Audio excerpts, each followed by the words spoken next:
রুই মাছ একঘেয়ে না বানিয়ে একবার হলেও এইভাবে তৈরি করে দেখতে পারেন বন্ধুরা। এর সুগন্ধে পুরো ভাত খাওয়া হয়ে যাবে। নমস্কার বন্ধুরা, অমৃতান্ডি কুকিং চ্যানেলে সবাইকে স্বাগত জানিয়ে আবারও হাজির হয়েছি। তো যে সকল বন্ধুরা ইউটিউব চ্যানেল থেকে দেখছেন তারা প্লিজ চ্যানেলটাকে সাবস্ক্রাইব করে আমার পাশে থাকবেন, আর যারা ফেসবুক থেকে দেখছেন তারা পেজটাকে ফলো করে রাখবেন। তো স্কিপ না করে পুরো রেসিপিটি দেখার অনুরোধ রইল। লাইক দিয়ে ভিডিওটি দেখা শুরু করবেন। তো চলুন রেসিপিটি শেয়ার করা যাক। তো বন্ধুরা এখানে আমি নিয়ে নিয়েছি মাছ। তো মাছগুলোকে কিন্তু খুব ভালো মতো করে ধুয়ে নিচ্ছি, তারপরে কিন্তু আবারও ফিরে আসছি। তো দেখুন বন্ধুরা, আমি কিন্তু মাছটাকে ধুয়ে নিয়ে চলে এসেছি। এরপরে দিয়ে দিচ্ছি মাছের ওপরে লবণ, এরপরে দিয়ে দিচ্ছি হলুদের গুঁড়া, এরপরে খুব ভালো মতো করে মাখিয়ে নিচ্ছি। তো মাখিয়ে নিয়ে খুব ভালো মতো করে আমি মাখিয়ে নেব, তারপরে কিন্তু আবারও ফিরে আসছি। তো এখানে একটা কড়াই বসিয়ে নিয়েছি। তো দেখুন কড়াইয়ের ওপরে দিয়ে দিচ্ছি তেল।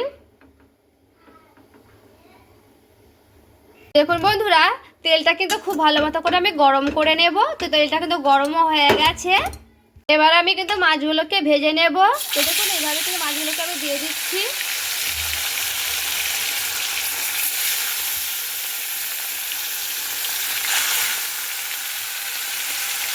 তো আমি কিন্তু মাছগুলোকে দেখুন দিয়ে দিয়েছি।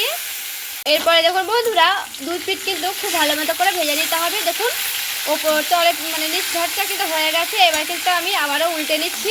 উল্টে নিয়ে কিন্তু আবারও ওপর ধারটা ভালো মতো করে ভেজে নেব। তো এভাবে কিন্তু আমি খুব সুন্দর করে মাছগুলোকে ভেজে নেব। যে যেমন করে ভাজবেন সেভাবে কিন্তু ভেজে দিতে পারেন, হালকা কড়া করে কিংবা বেশি কড়া করে। তো এইভাবে কিন্তু আমি মাছগুলোকে ভেজে নেব। বন্ধুরা আমি কিন্তু মাছটাকে খুব কড়া করে ভেজে নিয়েছি। তো মাছটাকে কিন্তু আমার ভাজানো হয়ে গেছে। দেখুন এখানে আমি 3টের মতো পেঁয়াজ নিয়েছি। এরপরে কিন্তু আমি পেঁয়াজটাকে খুব ভালো মতো করে কেটে নেব। তো সময় মতো আমি পেঁয়াজগুলোকে কিন্তু আমি খোসা ছাড়িয়ে নিচ্ছি।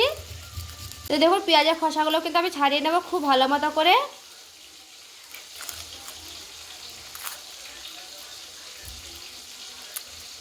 ভালো মতো করে কিন্তু আমি খোসাটা ছাড়িয়ে নিয়েছি।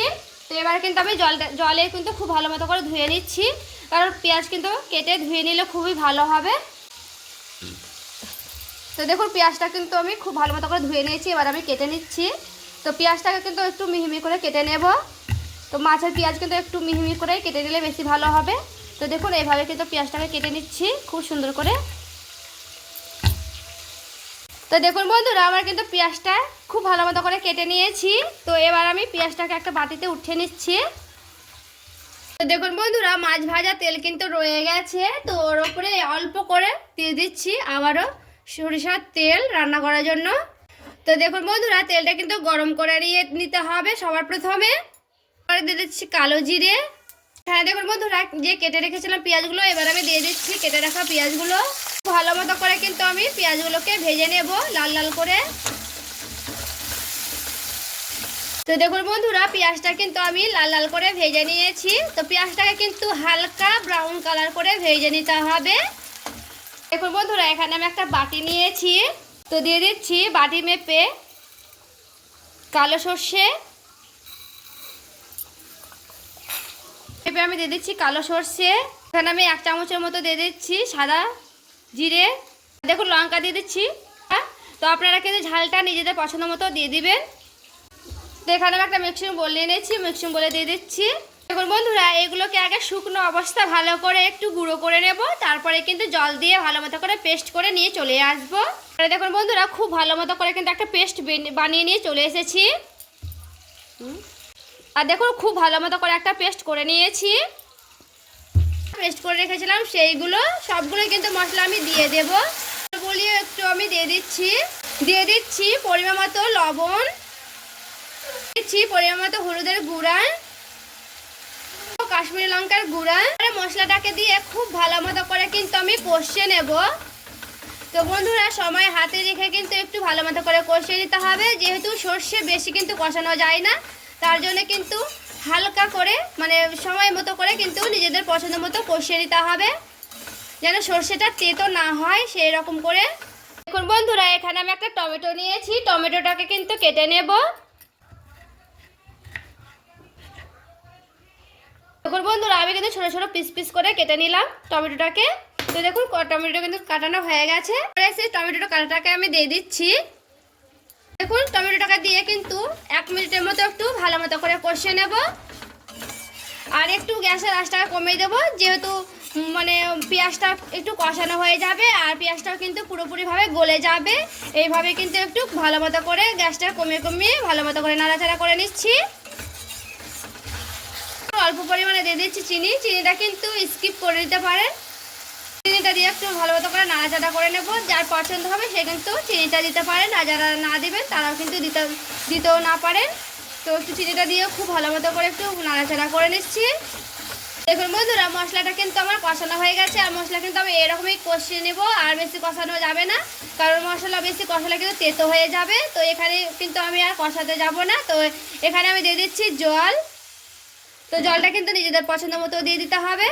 দেখুন জলটা দিয়ে একটু ভালো মতো করে নাড়াচাড়া করে নেব। যেহেতু এখানে সর্ষে দিয়ে রান্না করছি, জলটা একটু হালকা করেই রাখবো, বেশি দেব না। তো দেখুন বন্ধুরা, খুব ভালো মতো করে কিন্তু ঝোলটা ফুটে গেছে। এরপরে দেখুন বন্ধুরা, ঝোল থেকে কিন্তু দেখুন তেলটা কিন্তু ছেড়ে এসেছে। এইভাবে কিন্তু ভালো মতো করে ফুটিয়ে নিয়েছি ঝোলটাকে। তো এখানে দেখুন বন্ধুরা, আর কিন্তু আমি ঝোল আর মানে বেশি ফুটাবো না, এই ফুটানো হয়ে যাবে। তো এবার আমি একটা একটা করে মাছগুলোকে দিয়ে দিচ্ছি। আপনারা আপনাদের পছন্দ মতো কিন্তু ঝোল রেখে দেবেন কম বেশি করে। তো দেখুন এখানে কিন্তু আমি মাছগুলোকে দিয়ে দিলাম। তো মাছটাকে দিয়ে হালকা করে এইভাবে নাড়াচাড়া করে নেব। তো একটু মাছটাকে দিয়ে 2-3 মিনিট একটু ফুটিয়ে নেব। তো দেখুন বন্ধুরা, মাছটা কিন্তু ফুটিয়ে নিয়েছি। তো দেখুন বন্ধুরা, এখানে মাছটাকে দিয়ে কিন্তু 1 মিনিটের মতো ফুটিয়ে নিয়েছি। আর আমি কিন্তু ঝোলটা বেশি না আর কমাবো না, এইরকম কিন্তু আমি ঝোলটা রাখবো গামাখা। তো এবার আমি নামিয়ে নিচ্ছি, তারপরে কিন্তু আবারও ফিরে আসছি। এটা কিন্তু একটু ঠান্ডা করে নিলে ঝোলটা আরও শুকনো শুকনো হয়ে যাবে। তো দেখুন দেখতে কতটা সুন্দর হয়েছে, আর কালারটা দেখুন বন্ধুরা কতটা সুন্দর লাগছে। আর দেখুন বন্ধুরা, মাছের রেসিপিটি কিন্তু আমি নামিয়ে নিয়েছি। তো বন্ধুরা দেখুন কতটা সুন্দর হয়েছে, আর কতটা দেখুন কালারটা কি সুন্দর হয়েছে। বন্ধুরা, রুই মাছ একবার হলো এভাবে তৈরি করে দেখতে পারেন, খেতে কিন্তু দুর্দান্ত টেস্টি হয়। তো আপনাদের আজকে এই রেসিপি কেমন লেগেছে অবশ্যই আমায় কমেন্ট করে জানাতে ভুলবেন না। ভালো লেগে থাকলে প্লিজ একটি লাইক করবেন, চ্যানেলটাকে সাবস্ক্রাইব করে আমার পাশে থেকে যাবেন। দেখা হচ্ছে আরও একটি রেসিপির সঙ্গে। সবাই ভালো থাকবেন, সুস্থ থাকবেন।